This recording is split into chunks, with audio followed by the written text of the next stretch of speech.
Siapa percaya bahwa setiap kata dari Tuhan itu sanggup mengubahkan? Kalau Tuhan mengucapkan satu kata aja, nggak usah satu kalimat, segala sesuatu akan menjadi beda. Kalau Anda belum subscribe di channel ini, segera supaya Anda bisa mengikuti terus rema-rema dari Roh Kudus ya. Siapa percaya bahwa setiap kata dari Tuhan itu sanggup mengubahkan? Kalau Tuhan mengucapkan satu kata aja, nggak usah satu kalimat, segala sesuatu akan menjadi beda. Karena itu saya berikan judul pada hari ini, firman yang saya bagikan, kata-kata penghibur untuk orang susah. Saya tahu akan keluar kata-kata hikmat sebagai karunia dari Roh Kudus di sini. Akan ada kalimat-kalimat yang muncul dari hati Bapa. Saya yakin setiap Anda pasti mendapat jawaban.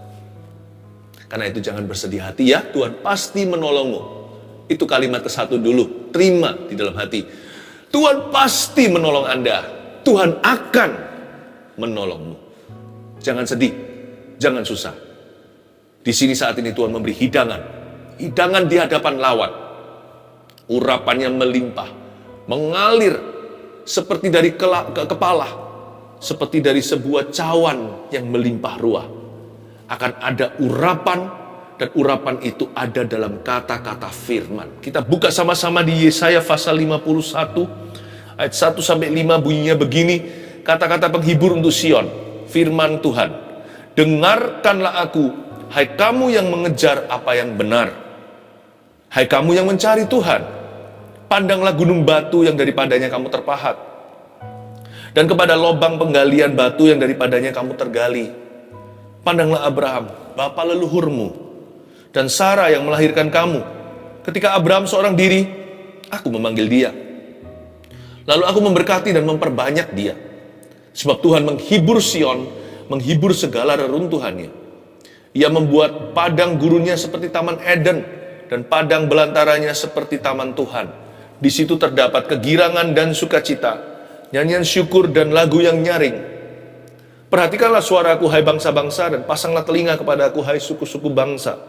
Sebab pengajaran akan keluar daripadaku, dan hukumku sebagai terang untuk bangsa-bangsa. Dalam sekejap mata keselamatan yang daripadaku akan dekat, kelepasan yang kuberikan akan tiba, dan dengan tangan kekuasaanku aku akan memerintah bangsa-bangsa, kepadakulah pulau-pulau menanti, perbuatan tanganku mereka harapkan. Ada kata-kata hikmat dari Roh Kudus untuk kita semua, setiap orang memperoleh jawaban. Kata-kata penghibur untuk orang susah, jikalau Anda sedih hati hari ini, Anda berada di saat teduh bersama yang tepat waktu. Ayat 1, dengarkanlah aku, hai kamu yang mengejar apa yang benar. Perhatikan alamatnya, Tuhan berbicara kepada orang yang mengejar apa yang benar. Mungkin Anda benar, mungkin Anda salah. Asal sekarang arah Anda benar, yaitu mengejar kebenaran, Tuhan pasti berbicara kepadamu. Poin ke-1, Tuhan pasti berbicara atas situasi kita. Ini kalimat pertama. Ini kata-kata penghibur yang nomor 1 Anda perlu catat dan tuliskan. Jadikan ini rema dan jawaban. Tuhan pasti berbicara atas situasiku. Tuhan gak akan diam 1000 kata. Pasti Tuhan itu berbicara. Kita bukan menyembah patung yang mati atau yang bisu. Allah yang menciptakan mulut dan lidah bibir kita, Tuhan sendiri adalah Allah yang berbicara. Tuhan pasti menerangi dan Tuhan pasti menerangkan. Hanya jangan bersandar pada pengertianmu sendiri dan cepat-cepat menuduh Tuhan tidak peduli. Tuhan pasti berbicara atas situasi kita. Ada hikmat di dalamnya. Hanya jangan tentukan bagaimana cara Tuhan berbicara. Yang pasti selalu sesuai dengan firman Allah. Tapi caranya itu atau metodenya jangan ditentukan dulu. Kalau kita dalam masalah seringkali, kerap kali kita menuduh Tuhan kok diam saja. Nah pertanyaannya, yang disebut Tuhan ngomong itu seperti apa? Apakah kita perlu mendengar suara audible? Hai Philip Mantova, apakah kita siap? Bahkan kalau kita mendengar suara audible pun, bisa jadi nanti bukan mendengarkan suara Tuhan, kita bisa berdebat dengan Tuhan. Mumpung nih, Tuhan buka jalur komunikasi. bisa kedengaran di telinga jasmani. Pasti ujungnya debat sama Tuhan. Kenapa? Ternyata kalau Tuhan bicara dengan suara yang kedengaran di telinga kita pun bukan menjadi jaminan bahwa kita akan mendengarkan. Paling kita hanya mendengar suaranya, kita tidak akan mendengarkan apa yang dia hendak katakan. Karena kita pasti membantah. Kalau niatnya nggak percaya dari awal, ujungnya pasti adalah bantahan. Iya kan? Jangan tentukan metode caranya Tuhan berbicara seperti apa. Yang disebut Tuhan diam itu mungkin kalau hati kita itu mau tenang, kita akan bisa menangkap isi hatinya meskipun kita nggak mendengar suara audible apa-apa. Meskipun ada audionya, Tuhan bisa bicara lewat the spirit of understanding atau roh pengertian. Bisa jadi juga Tuhan bicara lewat keadaan, lewat teman kita yang pasti tidak akan melanggar firman Tuhan. Dan Tuhan pasti bicara lewat firman. Lewat tulisan-tulisan di Alkitab, lewat pengajaran seperti ini. Karena Tuhan sendiri yang berkata, pengajaran akan keluar daripadaku dan hukumku sebagai terang untuk bangsa-bangsa di salah satu ayat yang kita baca tadi. Atau Tuhan juga bisa bicara lewat peneguhan-peneguhan yang terjadi. Lalu tiba-tiba burung gagak pun atau keledai Bileam itu bisa angkat suara, misalnya orang-orang yang kita nggak duga, padahal dia bukan anak Tuhan. Bisa memberi kita hikmat-hikmat yang kita tidak prediksi. Sebab segala pengetahuan yang baik itu milik Tuhan. Setiap pengetahuan, setiap hikmat itu dari Tuhan datangnya. Mau dari ilmu pengetahuan lah, mau dari siapapun juga, emas, perak, permata, dari mulut babi pun tetap berharga. Jangan lihat salurannya, lihat sumbernya. Kalau itu pengetahuan yang baik, kalau itu adalah hikmat, kalau itu adalah kebijaksanaan, itu semua dari Tuhan. Mungkinkah Tuhan sedang berbicara atas situasimu? Tapi kita terburu-buru menentukan dulu, Tuhan harus bicara cara begini, gak boleh cara begitu. Terbukalah, karena kita tidak bisa mengontrol Allah. Kita tidak bisa memerintahkan Tuhan. Tuhan itu maha kuasa, berarti dia berdaulat di atas kita. Tuhan tidak pernah berbicara dengan cara yang sama, Tuhan punya 1001 cara. Tapi semua cara Tuhan pasti benar dan sehat. Dan sekali lagi, tidak akan keluar dari framework, tidak akan keluar dari firman-Nya sendiri. Tidak akan melanggar firman yang tertulis di Alkitab. Terbukalah hatimu. Tuhan pasti berbicara atas situasi kita. Dengarkanlah aku. Mana mungkin Allah suruh menyuruh umatnya untuk mendengarkan kalau dia bisu. Dengarkanlah aku, hai kamu yang mengejar apa yang benar. Yang penting hati kita mengejar kebenaran dalam batin. Sebab kebenaran dalam batin itu yang Tuhan inginkan.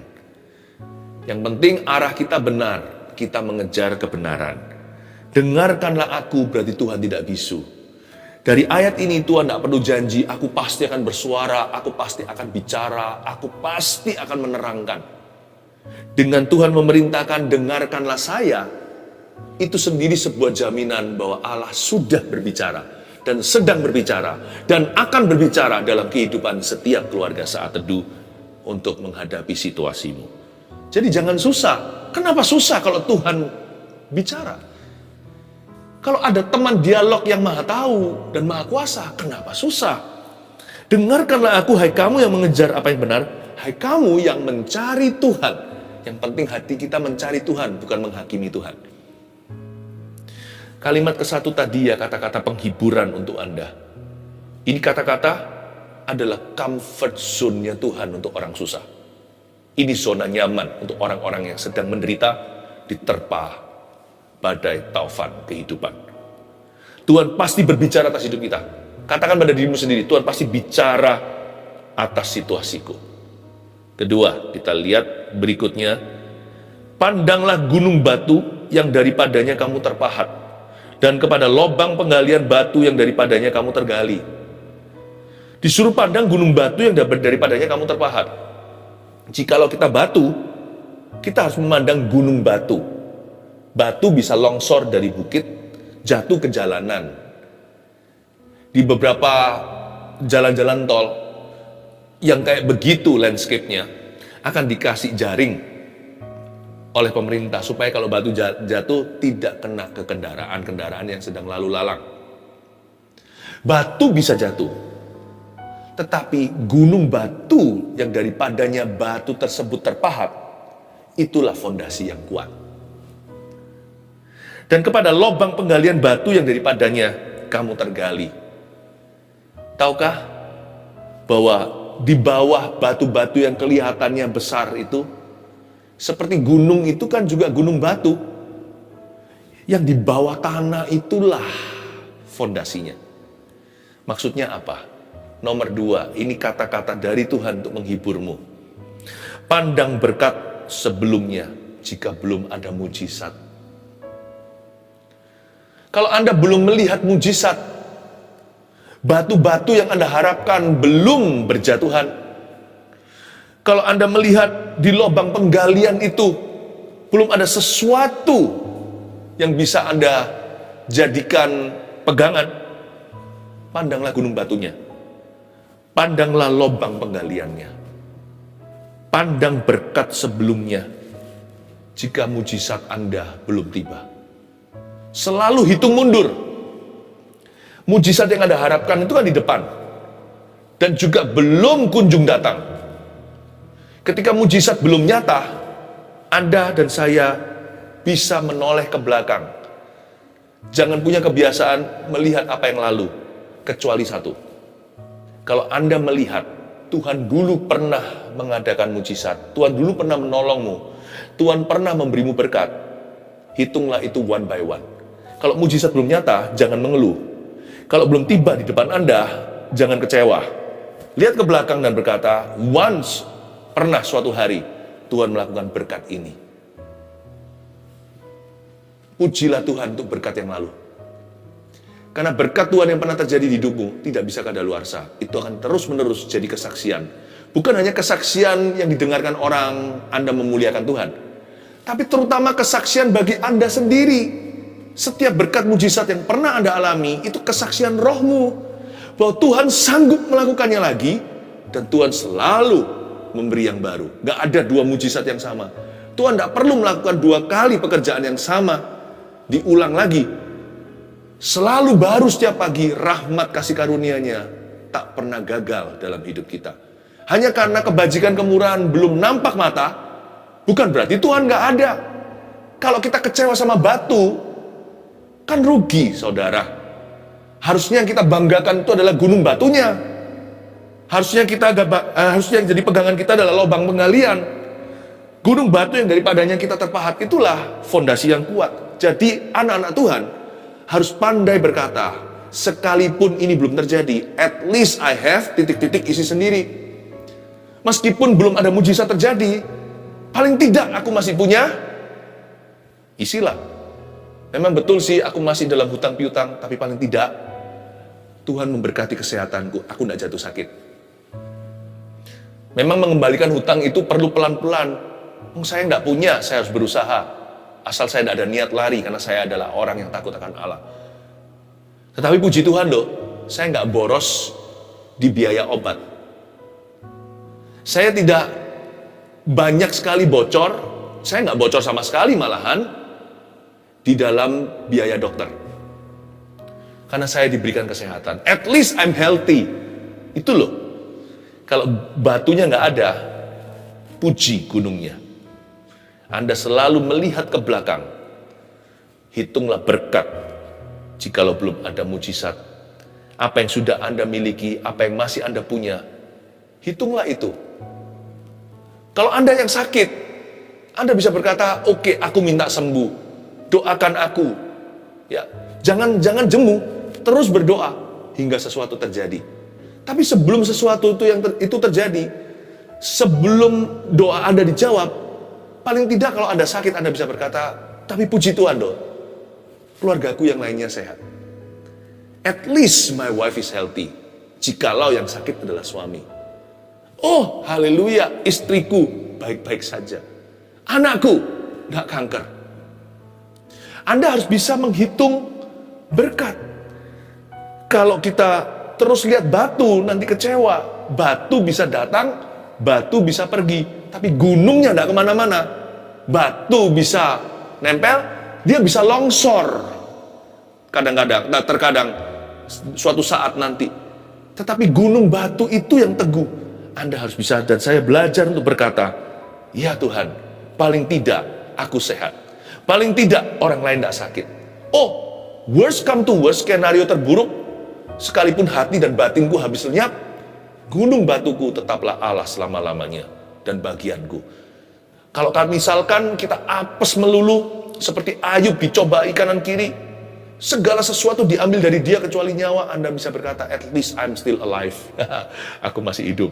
Atau bahkan kalau hidup pun setengah mati, Anda bisa berkata, at least paling tidak, nama aku tertulis di kitab kehidupan. Skenario terburuk, karena hidupku adalah Kristus, aku berusaha untuk setia sampai pada akhirnya. Mati pun adalah keuntungan. Ini bukan niat bunuh diri, ini menghargai hidup sampai titik darah penghabisan. Apapun terjadi, kalau memang suatu hari aku ke sorga, oh, itulah pahala, itulah upahku. Oh, betapa bahagianya. Kalau kita nggak punya apa-apa, hati batin pun habis lenyap. Gunung batu kita tetap adalah Tuhan. Kita bisa berkata, at least I have Jesus. Paling sedikit, aku punya Yesus. Dan barang siapa punya Yesus, dia punya segala sesuatu. Bisakah kita berkata begitu? Sekalipun semua yang kita kenal meninggalkan kita, semua yang kita percayai itu mengkhianati, at least I have God's love. Aku masih punya kasih Allah di hidupku. Bukankah ada ayatnya di Roma 8? Apa yang bisa memisahkan kita dari kasih Kristus? Tidak ada. Maut? Malaikat? Yang di bumi? Di langit? Yang di bawah bumi? Di dunia orang mati? Apa yang bisa memisahkan kita? Sakit, penyakit? Tidak ada yang bisa memisahkan kita dari kasih Kristus. At least I have God's love. Paling tidak aku masih punya kasih Yesus. Itu yang dimaksudkan, pandanglah gunung batu yang daripadanya kamu terpahat, dan kepada lobang penggalian batu yang daripadanya kamu tergali. Ini adalah kata-kata penghiburan untuk orang-orang yang sedang susah hati. Yang ketiga, kita baca ayat berikutnya. Pandanglah Abraham, bapa leluhurmu, dan Sarah yang melahirkan kamu. Ketika Abraham seorang diri, perhatikan itu, sendirian, aku, kata Tuhan, aku memanggil dia waktu dia sendirian. Lalu aku memberkati dan memperbanyak dia. Bermula hanya satu orang, Abraham seorang, Sarah seorang, disuruh pandang, Abraham, bapak imanmu atau bapak leluhurmu, dan Sarah yang melahirkan kamu. Mereka seorang diri, Abraham sendirian, Sarah sendirian, lalu aku memberkati mereka, tiba-tiba mereka jadi banyak. Sebab Tuhan menghibur Sion, menghibur segala reruntuhannya. Tuhan tidak menghibur Anda dengan hal lain. Kalau Anda runtuh di situ, di reruntuhanmu Tuhan menghiburmu. Tuhan itu tidak akan menyangkali situasi yang kita hadapi, tapi Tuhan akan menjawabnya. Tuhan akan turun tangan di sana.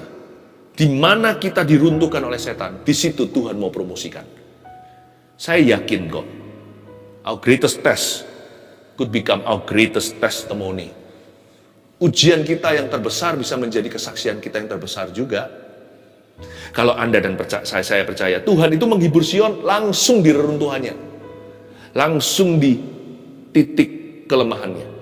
Ia membuat padang gurunnya seperti Taman Eden, dan padang belantaranya seperti taman Tuhan. Di situ terdapat kegirangan dan sukacita. Dia girangkanku, ku bersuka sebab dia girangkanku. Di situ terdapat kegirangan dan sukacita. Ini bukan orang yang happy karena dapat masalah. Siapa sih yang gembira kalau dia punya persoalan?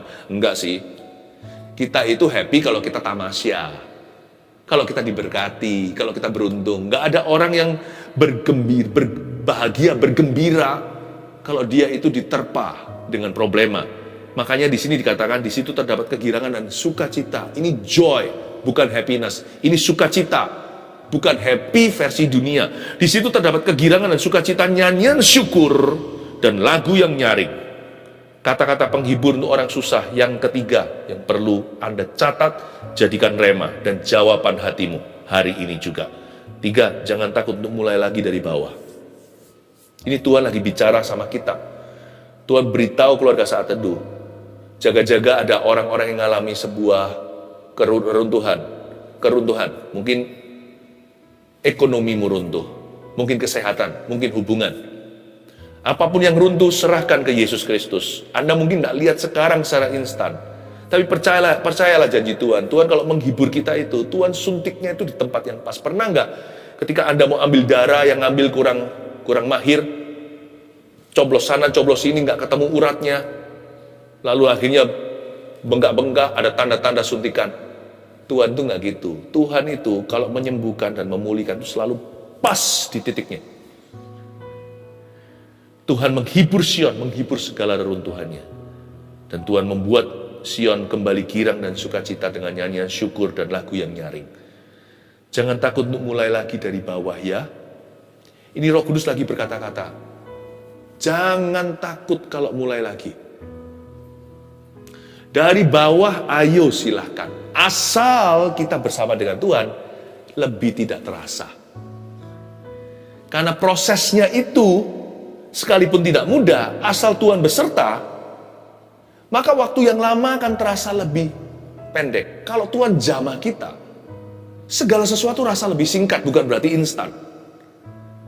Kalau tiap hari kita masuk hadirat Allah, susah hati iya, tapi kalau kita masuk hadirat Allah selalu dapat jawaban. Masalah kita belum pergi, kondisi keadaan kita belum berubah, tapi hati kita diubahkan. Tiap kali kita lagi lemes iman, nggak kuat lagi rasanya nggak bisa move on dari sini, Anda buka Alkitab, dikuatkan dan diteguhkan. Rema-rema berbicara, bukan hanya remah-remah roti saja, tapi dapat sungguh-sungguh pabrik rotinya. Sumber firman itu seperti masuk dalam hatimu. Mulai dari bawah pun lebih tidak terasa kalau Allah beserta. Dan jangan lupa loh, Tuhan kita juga sumber akselerasi. Dia bisa membuat proses yang lama dipercepat. Tuhan juga bisa membuat sesuatu harusnya lekas dan cepat saja bisa tercapai, jadi lambat. Bangsa Israel contohnya.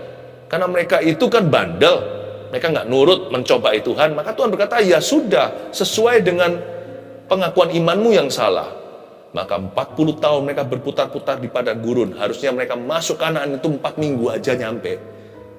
40 tahun tidak juga tiba, malah semua mati di padang belantara. Tuhan itu bisa membuat yang cepat jadi lambat. Makanya orang yang berliku-liku sama Tuhan, Tuhan nanti liku-liku sama dia.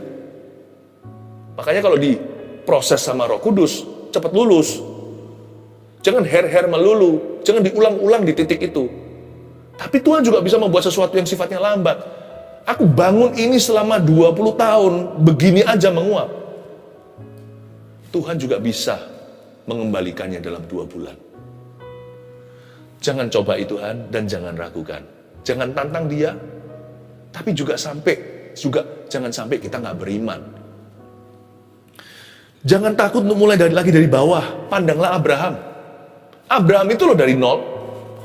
Dia dari satu orang, udah mati kutu lagi. Udah nggak bisa punya keturunan. Sarah apalagi udah tua. Udah lewat jauh menopausnya. Tapi ketika mereka seorang diri, seperti Tuhan memberi kita sebuah jaminan garansi. Coba lihat dong Abraham dan Sarah itu. Bapak leluhur imanmu, ibu bangsa-bangsa. Coba lihat mereka. Mereka seorang diri, karena aku memanggil dia dan memberkati. Lihat, tiba-tiba jadi banyak. Keturunannya seperti bintang di atas langit, seperti pasir di tepi pantai. Siapa bisa menghitungnya? Dan Tuhan yang sama akan menghibur Sion di reruntuhannya.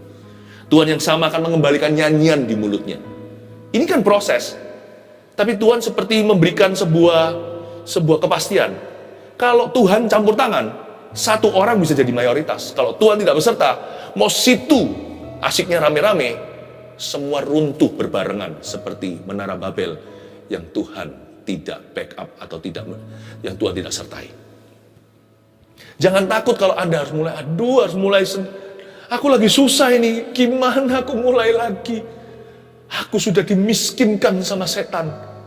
Sudah dirampas total. Ini loh, destruction atau kehancurannya itu totalitas.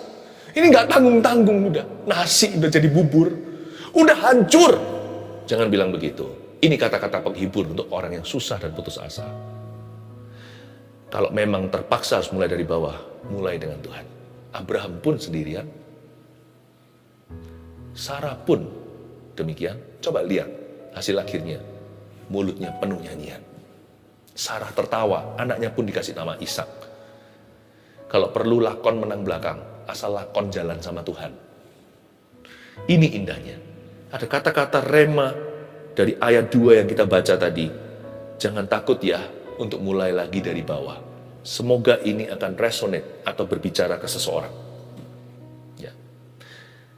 Ayat yang berikutnya, ayat 4. Perhatikanlah suaraku, hai bangsa-bangsa, dan pasanglah telinga kepadaku, hai suku-suku bangsa. Sebab pengajaran akan keluar daripadaku, dan hukumku sebagai terang untuk bangsa-bangsa. Dalam sekejap mata, keselamatan yang daripadaku akan dekat. Kelepasan yang kuberikan akan tiba. Dan dengan tangan kekuasaanku aku akan memerintah bangsa-bangsa. Kepada kula pulau-pulau menanti, perbuatan tanganku mereka harapkan. Saya ulang ayat 5. Dalam sekejap mata, keselamatan yang daripadaku akan dekat. Tuhan sedang berbicara kepada kita. Ada kata-kata hikmat, ada kata-kata penghibur untuk orang susah. Yang terakhir, poin keempat, mujizat yang dinanti akan terjadi dalam sekejap mata. Saya dengar kalimat ini untuk Anda. Makanya 4 poin sederhana, 1, 2, 3, 4 tadi. Semuanya ini adalah kalimat yang saya dengarkan dalam roh saya, lalu saya utarakan dan tuliskan agar Anda catat. Setiap kata-kata dari 4 poin ini, masing-masing kalimat adalah rema dari Tuhan, serta jawaban. Inilah titik iman. Yang terakhir tadi, mujizat yang dinanti akan terjadi dalam sekejap mata, sesuai firman ayat 5. Dalam sekejap mata, keselamatan yang daripadaku akan dekat. Yang lama itu penantiannya, bukan mujizatnya. Kita jangan begini ya. Tuhan, apakah Tuhan itu peduli? Tuhan, kok Tuhan diam saja? Mana mujizatnya? Jangan begitu. Karena mujizat Tuhan itu tidak perlu titik cerah. Buat apa kita itu perlu titik terang kalau kita jalan bersama dengan sang terang dunia? Banyak anak Tuhan itu saking ragunya sama Tuhan tuh minta melulu tanda. Buat apa tanda kalau tiang api, tiang awan sudah ada di sebelah kita? Boleh minta tanda, tapi tanda tidak bisa menggantikan iman. Sehingga banyak orang itu berkata gini loh, aku mendoakan tuh seorang anggota keluargaku yang belum kenal Tuhan. Kok nggak ada tanda-tandanya sama sekali ya dia mau berubah ya? Aku doakan suamiku, kok sama sekali nggak ada tanda-tanda gitu bahwa dia menjadi lebih baik? Aku sakit ingin sembuh, kok nggak ada tanda-tanda kondisiku membaik, malah semakin terpuruk. Kalau Tuhan bekerja, nggak perlu tanda-tanda, tidak perlu ada titik terang, nggak perlu. Sebab mujizatnya nanti waktu terjadi dalam sekejap mata. Yang lama itu penantiannya untuk menggenapi ayat semua indah pada waktunya. Jadi Tuhan itu nggak bisa abu-abu, hitam atau putih. Kalau memang bukan waktunya Tuhan atau waktu ilahi, ya nggak terjadi. Tapi kita terus beriman supaya nanti ketika waktu ilahi kairos itu tiba, jangan sampai Anda dalam kondisi tidak layak menerima karena kecewa. Yang lama itu bukan mujizatnya, seolah-olah mujizat itu dimasak atau dikelola. Enggak, mujizat itu perbuatan Allah tanpa teori. Semudah membalikkan telapak tangan begini. Tapi kalau memang belum waktunya, ya belum waktunya. Kita hanya bisa berharap dan percaya. Tapi kalau waktunya sudah tiba, ya terjadi. Mau dihalangi 1001 cara, akan kejadian. Coba lihat di kitab Keluaran. Tuhan bawa mereka keluar mereka lewat Laut Merah. Siapa bisa halangi Firaun yang keras hati? Nggak bisa. Jadi mari kita tidak menilai Tuhan dengan pikiran manusia. Kalau memang janji imannya akan digenapi, kok nggak ada titik terang loh? Kok nggak ada tanda-tanda sama sekali? Kok nggak ada titik cerah? Nggak perlu sama sekali. Kita tinggal percaya. Itu saja tugas kita. Dan menunggu waktunya. Sebab mujizat yang dinanti akan terjadi dalam sekejap mata. Jangan imanmu pada tanda atau titik cerah. Imanmu pada Yesus dan janjinya. 1, 2, 3, dan 4. Apa aja kata-kata penghibur sebagai kado untuk orang yang susah. Dan untuk setiap kita melengkapi iman kita sekalipun kita nggak susah hati. Yang pertama, Tuhan pasti berbicara. atas situasi kita. Katakan amin. Tuhan pasti. 2, pandang berkat sebelumnya jika belum ada mujizat. Ya, selalu hitung berkatmu satu persatu ya, jangan lupa. Selalu referensi kembali ke masa lalu. Tuhan pernah berbuat ini dan itu kita dengungkan sambil nunggu mujizat kemudian. 3, ini catat, ini penting sekali. Kalau memang terpaksa ya, kalau harus, jangan lari dari proses ini. Jangan takut untuk mulai lagi dari bawah.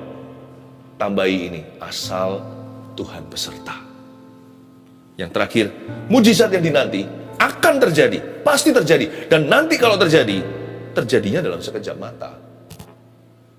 Ya, boleh minta tanda, tapi jangan berhalakan. Selalu taruh percaya pada firman Tuhan. Kalau Tuhan bicara, pasti akan terjadi. Kata-kata penghibur untuk orang susah, ini kado saat teduh bersama. Untuk keluarga saat teduh yang bergumul dengan sesuatu. These 4 sentences, 4 kalimat ini, will carry you to your victory. Akan menggendongmu masuk pada kemenangan. Yang percaya katakan, amin. 1 Petrus 4 ayat 7. Kesudahan segala sesuatu sudah dekat. Karena itu, kuasailah dirimu dan jadilah tenang, supaya kamu dapat berdoa. Saudara yang terkasih, terima kasih telah mendengarkan firman Tuhan hari ini. Jangan lupa untuk dukung terus channel ini dengan cara subscribe, like, share, dan juga komen, agar saudara kita yang lain juga boleh terberkati. Tuhan Yesus memberkati kita.